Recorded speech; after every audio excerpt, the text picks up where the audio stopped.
Dis donc, Camille, ton histoire d'archivage, ça m'a fait réfléchir. Je pensais que l'archivage, ça se faisait quand on n'avait plus besoin des documents. Je ne voyais pas ça du tout au moment où on produit un document. Si cela peut te consoler, Winston, tu n'étais pas le seul à penser comme ça. Et pourtant, si on y réfléchit, c'est bien quand le document est validé et diffusé qu'il prend toute sa valeur et qu'il engage celui qui l'a émis ou reçu.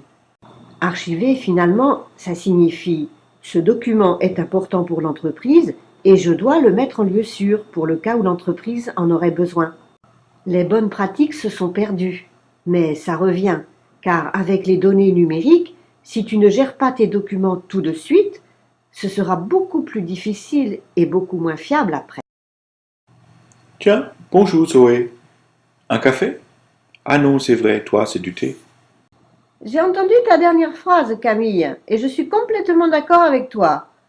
Avec le papier, tu pouvais te permettre d'attendre un peu avant d'archiver, car il y avait peu de risques que les documents se perdent ou soient modifiés dans un dossier posé sur le bureau. Hmm. J'ai connu des cas où des courriers papier ont été bidouillés. Au CER de PA, Non, non, pas ici. Les serres, c'est une entreprise bien.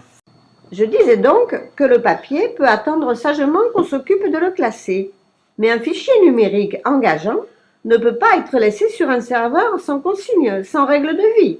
Il y a une chance sur deux qu'il soit modifié, déplacé, détruit ou recopié sans accord. C'est un peu comme les gosses.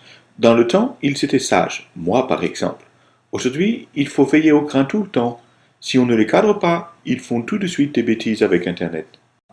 Tes comparaisons sont toujours très pertinentes, Winston. Non, je suis sérieux les filles. Tiens, je vais vous proposer même une définition de l'archivage. Archiver, c'est mettre en lieu sûr un document qui engage l'entreprise avec un mode d'emploi, la durée de conservation, les règles d'accès, les responsabilités, quand il faut. Pas mal, Winston.